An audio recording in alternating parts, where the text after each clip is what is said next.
Jim Joyce. We did it, man. We fought through this week. Another week. Let's see if this let's see if this holds up for us. I'm already in Milan for Frontiers Health, so super excited on this one. And I think you're coming in, sounds like tomorrow, right? Right behind you. The event's already starting tonight, or? No, just laying low. Tomorrow. I mean, I'm sure there's things going on, but I don't know. I'm getting a little old, I think. I don't know. Cool. Happy Wednesday. Happy Wednesday. And where in the world is Jim Joyce? I am in London at the Hard Rock Hotel in London, of all places. I'm not sure how I got booked in here. I'm not sure how I got booked in here. Someone thought it was a good idea. We're doing our as you know, public company kind of earnings, talking to our investors and things. So London is a great place for that, other than the fact that they're a little kind of wobbly right now with Trussonomics and everything going on in the world. Yeah, exactly. They might have a bad time to talk about investment at the moment in London, Well, listen, whatever goes down must go up and vice versa, right? Isn't that the thing? This too will pass. This too will pass. Let's let in our guest, anxiously waiting. Actually, I think in the same hotel, but I think he will have. Sounds like he figured out a much better lighting situation than I have, because we were just texting. So Tony, welcome, Tony. Look at that. Your light is much better. You're doing some crazy tricks here. So welcome to the shot. We've been. Thanks. And welcome. Long overdue. Yes, welcome. Hey, Tony. Well, we've been trying. But you just happen to live, in a very non-convenient time for when we record. So exactly. What's the problem with living on the other side of the planet? Great Exactly. to see you. I feel like we look like hostages tonight with our backgrounds, right? Like we all look like the hotel.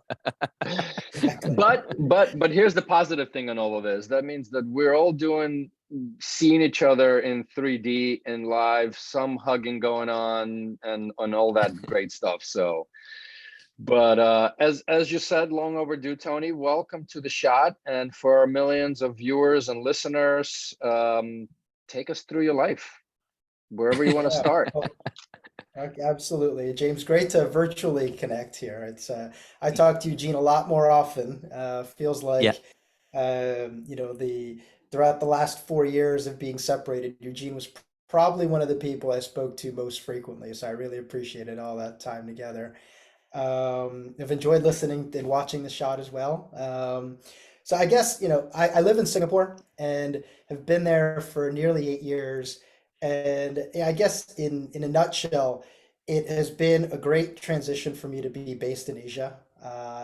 I guess the thing with life now is it's always good to talk about life and why we're in our places with family first, and then get to the other stuff in life, like what we do for work. Right. So I'll start with that first. My wife is Malaysian by birth, and so when we found out, we were in London at the time that she was pregnant, that kind of shifted our focus to say, let's be close to family and parents. Yeah.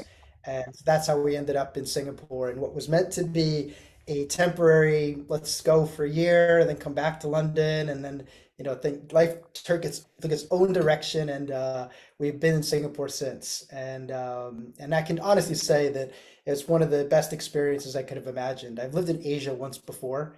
I was born in Mexico, raised there till I was age 7, and then I moved to the US for a little while, then to Japan.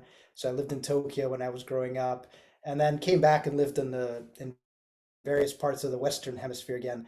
But I'd always had in mind that it'd be great to live in Asia and work in Asia at some point. And those hopes and aspirations you have in life, it was good to see that several of them, including geography, have come to fruition.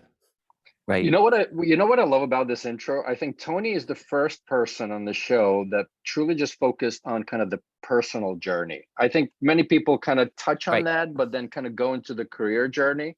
So we're gonna actually get you there now too, Tony. All right. Take us through, because I know. Yeah, go ahead. As we're there, so when someone asks you, Tony, what are you or where are you from? Is it a long answer or is it a short answer? Do you say Mexico? Do you say I grew up all over the world? How do you respond to that? Yeah, so my short answer is I was born in Mexico, raised there, Japan, and the US, and now I've lived in like my eighth country or whatever that number is now. Right. So that's my short answer. And then to Eugene's question, I'm not a retired person sitting around in a chair just waiting to get on conversations with you. I actually do other things for my daily life. And so, Yeah. besides being a dad, which I love, the company that I run and I work with in the healthcare space is called Taliosa. And I spend half of my time doing thought leadership or storytelling, as I prefer to describe it, and the other half.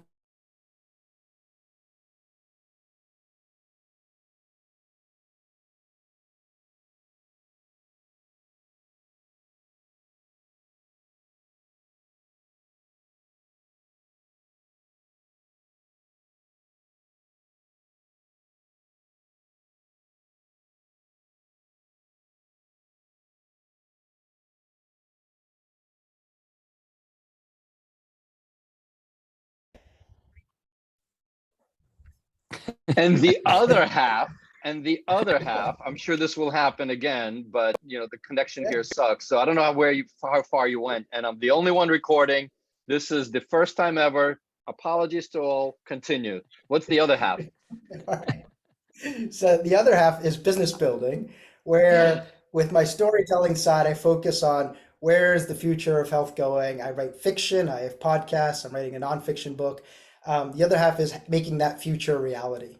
So Okay. either by being an independent board director or by supporting some investors on their decisions or with their portfolio companies, or by doing consulting work or advisory work on more ecosystem driven projects, which I'll describe what that means. I get to do both halves, and the entrepreneur in me is loves this because I get to storytell and I get to build. Awesome. And what's your recent fiction? Is it a fiction book or a fiction blog or? So in 2019, I published my first fiction book, which is Ooh. called Comatose. And so actually, I happen to have a copy here because I was bringing it for somebody. So this is the book. Oh, Uh, awesome. So you'll see the cover has Korean, Japanese, and Chinese characters on it, and a big, thunderstorm scene. And the fun thing is that I got UK publisher, so I got to go and do a bunch of interviews with in BBC studios, including the mothership, which is very fun. And all of the book both is inspired by and written about lucid dreaming. And so lucid dreaming, for people who don't know what that is where you not only know that you're dreaming, but you actively control yourself in your dreams. And all of our kids, when we were kids, we were all able to do it. But the challenge is that as we get more into being problem solvers and, Yep. whether it's in Yeah. school, life, work, that gets you further and further away from having consistent sleep, consistent dreaming, and especially not having lucid dreaming. So Right. I've been fortunate that I've been able to keep that up, and that's how I write. I dream my stories, plot, characters, and key scenes, and I've got several books. Actually, I wrote the sequel to this during COVID, and but because of podcasting, it's now led me to my nonfiction writing right now, and so Right. eventually we'll get back to publishing the next book. Okay. So the book is about, so you, sorry, I caught this, like, you dreamt this book? Yeah. Yeah. So it sounds fantastical, but if you look at the science of sleep and lucid dreaming, especially, like there's several Stanford and Kellogg professors who've done a lot of work around this. Actually, during the peak of my involvement with Clubhouse last year, in addition to doing stuff with Dan Kendall Yep. and Eugene on Mission on Digital Health Today, I was doing a weekly sleep and dreams Clubhouse session, and I we'd end remember up those. having, yeah, Wow. we have like, people stay on for like 2.5 hours, just like really delving into lucid dreaming and all aspects Right. of it. It was really fun to just hear how other people also tap into lucid dreaming for creativity. Yeah. Uh, so I'll be honest. I still haven't read the book. It's still in my front of the to read shelf. But one one you're one of waiting the for the audiobook. I know. I'm working on That's that it. one at some point. That's it. Exactly. Thank you, Tony. Appreciate you saving me on that one. But you can train yourself to lucid dream, right? That's like literally the only thing that I know about it. Is that Yeah. true statement? Okay. So, yes, it's a true statement with a couple of ands. So the way that, and because of all the stuff I've done with lucid dreaming, I've spent time with a lot of sleep scientists, read a lot of books around it. And the way I describe my type of lucid dreaming, if I gave an analogy to runners, it's like I'm an ultra marathoner for sleep and dreams. Okay. So, and you don't get to be an ultra marathoner by just waking up and walking out your door. You have to train for it. Right. Yeah. And so a typical person who sleeps, regularly, maybe occasionally dreams, that's like a 5K runner. Okay. So that's the gap between, your Right. 5K runner to ultra marathon. There's a bunch of stuff you can do. Right.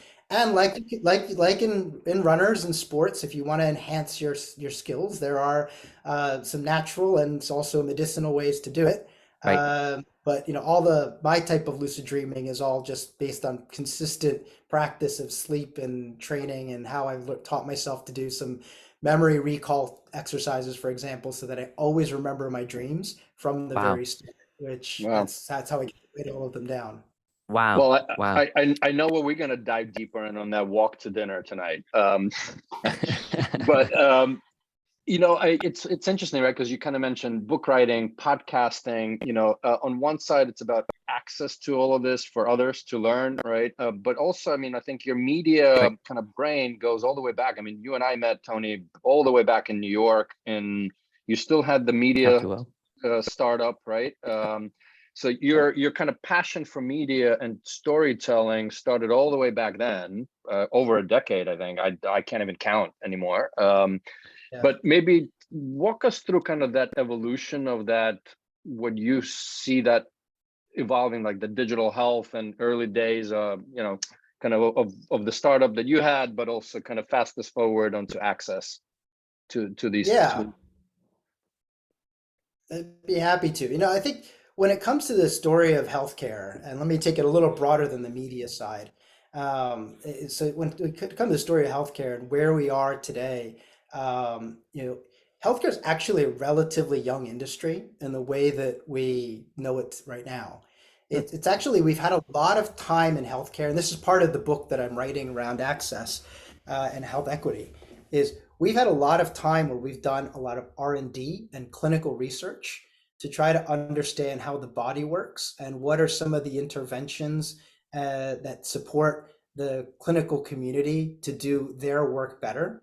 So like if you go back to the mid 1800s, some of the things that happened at that period of time were like anesthesia, or learning that we should have clean water and really understand the sources of our water. And that was kind of the Jon Snow story of like, epidemiology and understanding how, you should really track the environment around you. And kind of the foundation of public health really comes down to seminal moments like that, which is having a clean environment, having some basic clean areas for clinicians to do their work, and then learning how to apply some big groups of changes and innovations, things like vaccines, which came in the early 1900s. And so that was all like the big changes that led to where we are today. But Yuval Harari, who wrote the book *Sapiens* and *Homo Deus*, was doing an interview with Sam Harris, and I listen to Sam Harris podcasts a lot because I find that Making Sense is a really nice.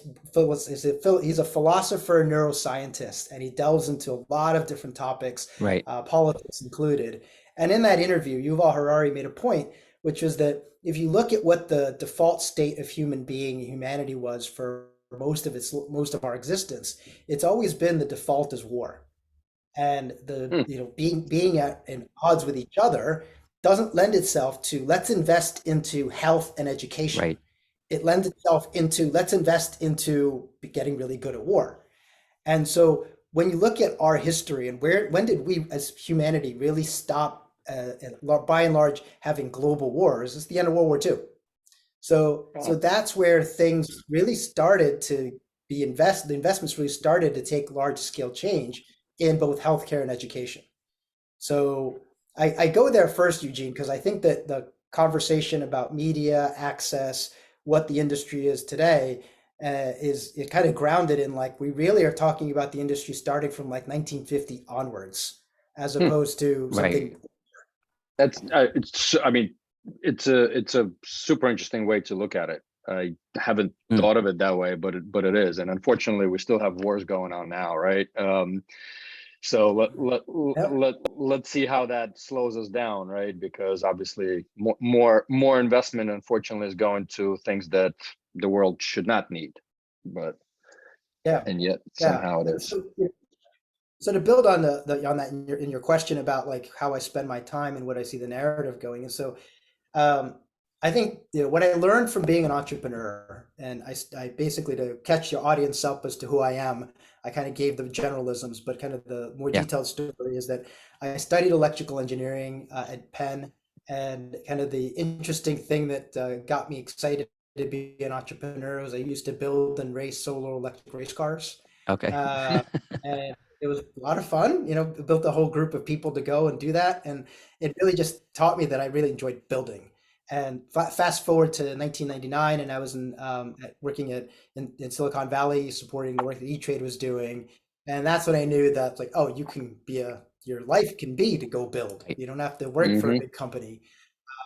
And so then I went back to business school. I went back to Penn, went to Wharton, and did a semester in London.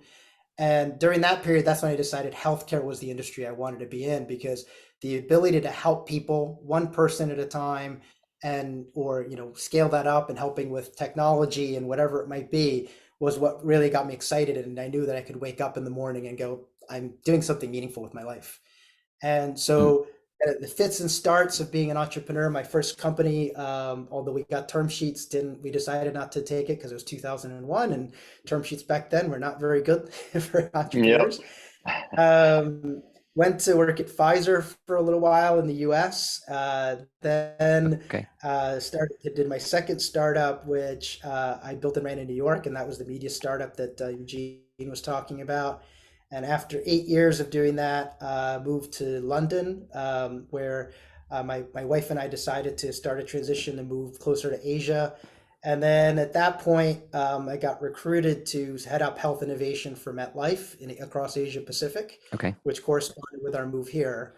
And throughout that whole experience, kept in contact with some of the wonderful people that we all know and really enjoy spending and inspire us. Group at Startup Health, some of the global groups that support entrepreneurs around the world, like Endeavor, various investors. Yumin Choi has always been a favorite person of mine to talk to about what's happening in the industry. And then when I got to Asia, I realized that all that ecosystem of support that we've enjoyed in being in the US and Western Europe didn't exist.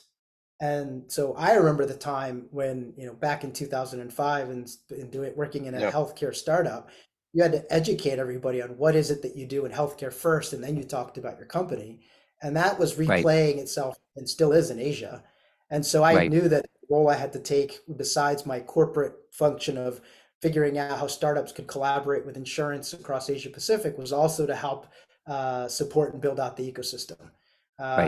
So I've contributed to the industry and helping Asia understand, what it could look like if people collaborated and had the support that they needed.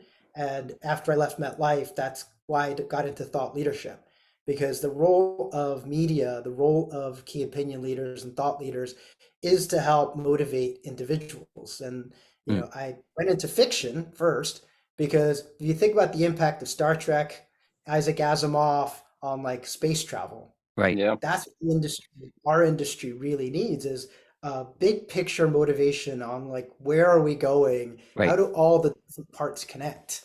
And that's the thought leadership contributions that I'm making, and that led to then made choices as to how I spend my time.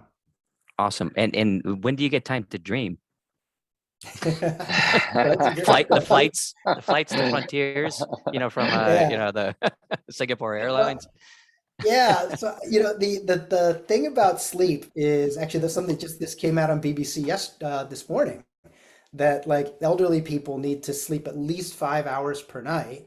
And there's always this like motivation to sleep more. But if you look at like the three lifestyle risk factors that we can affect ourselves, nutrition and exercise are like, they're pretty well developed and understood. Right. Sleep is the one where the common phrase is, I'll sleep when I'm dead, right? Or I can put that off, or I have kids, I have like other things to do, and I have a Yeah. 7-year-old, so I had to deal with the lack of sleep too.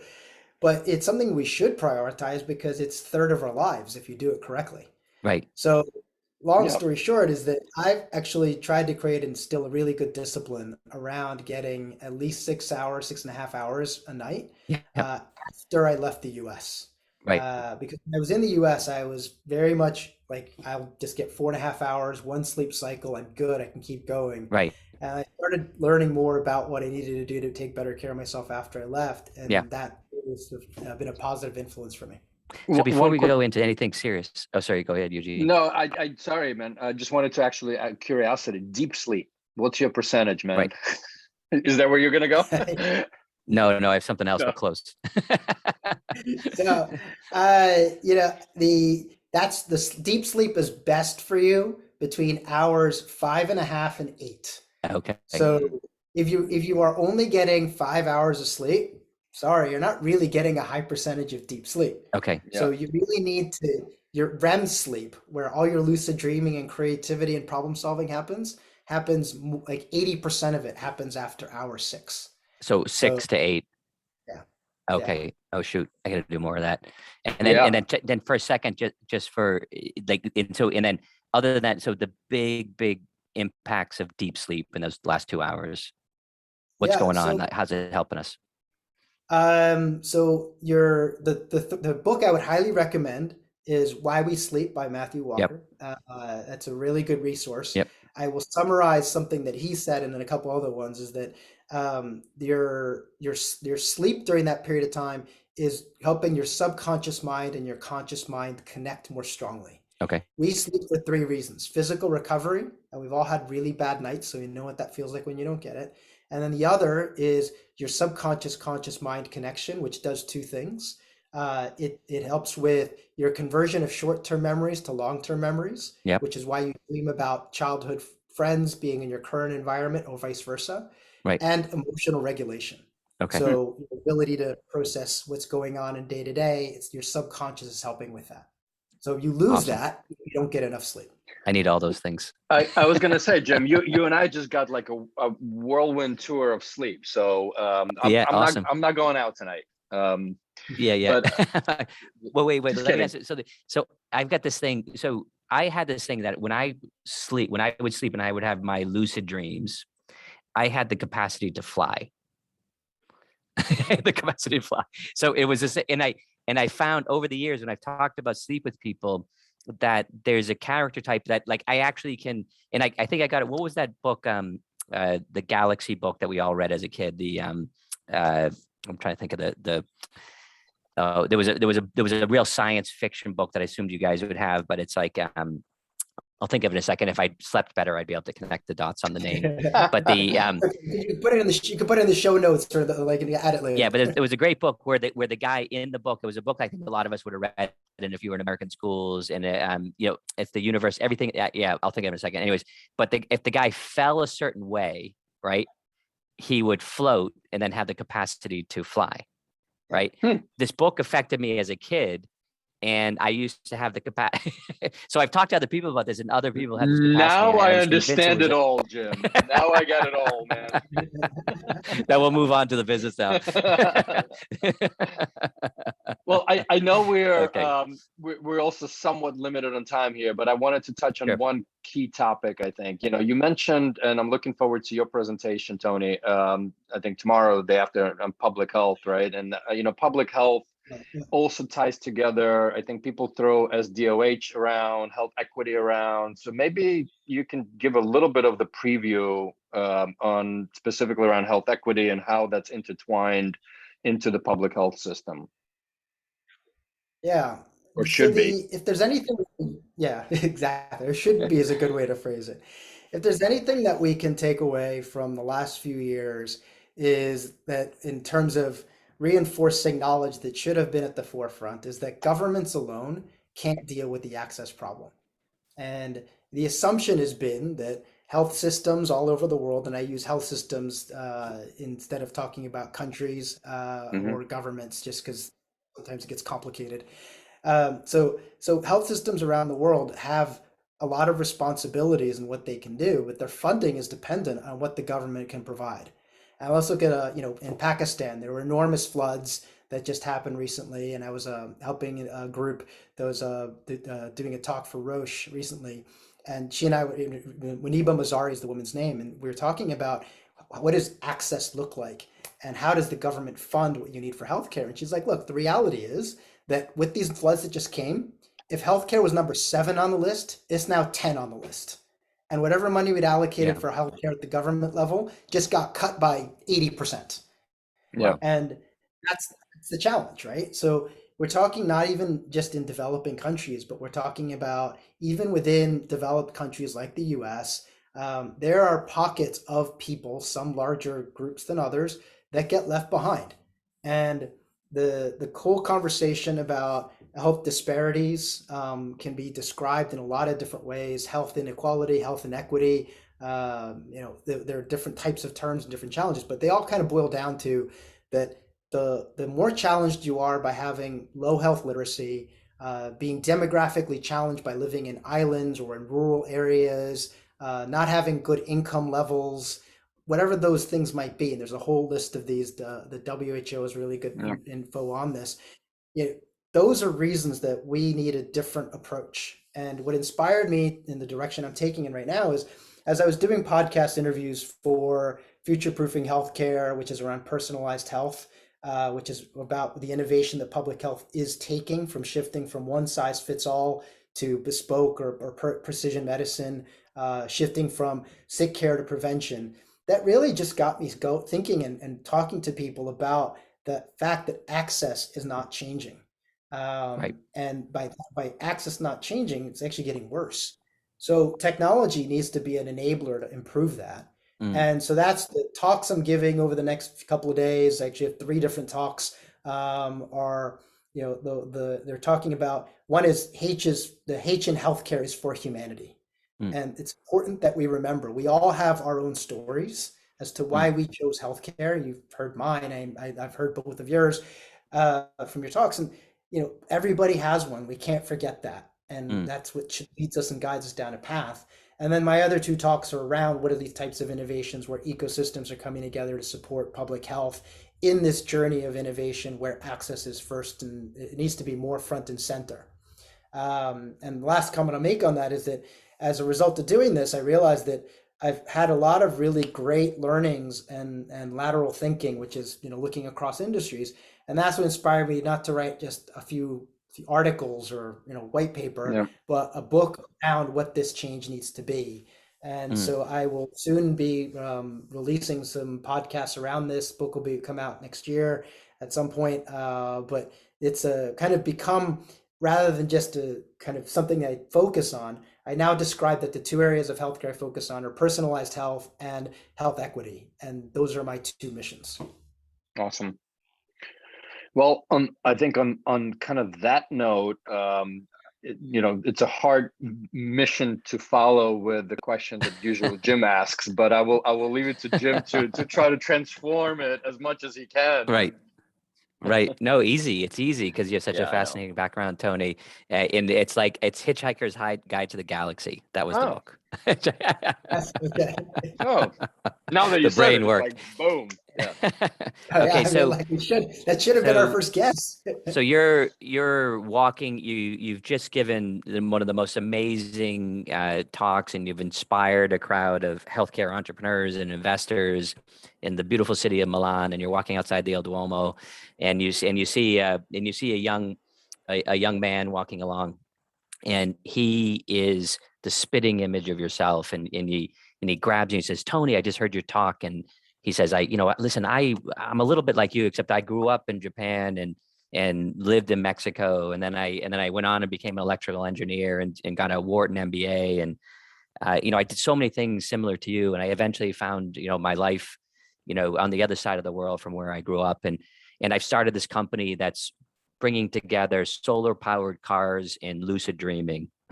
Solar powered racing cars and lucid dreaming, and it's going to transform healthcare in a way you can't possibly even imagine. It's almost like a science fiction novel. And he said, but if you, as I start this company and this venture and this media company and all these beautiful things together, what's the one piece of advice you would give that young entrepreneur? Wow. Mentorship. Seek out really good mentors. I think it's a fact that we all make mistakes as we build, and so just try to limit the negative effects of those mistakes and learn from them. But the people that you can surround yourself with that have the experience to share, they will help you navigate and guide through what those might appear and feel like enormous challenges at the time you've made that misstep, but there's so much that we learn from those missteps to help guide us in the future, and mentors are the ones that can do that for us. And especially in the work that I feel like I do in Asia and how we can contribute in that space, I feel like the need for pay it forward minded people is especially important in areas where there's gaps of nascent talent looking and desiring that type of guidance. Beautiful. Words of wisdom. Tony, thank you. And we'll see you in about half an hour. Jim, sounds like see you tomorrow. I didn't even know. It was a pleasant surprise to find out that you're going to be here. And to our listeners and viewers, hit subscribe, pass it on, and see you next week.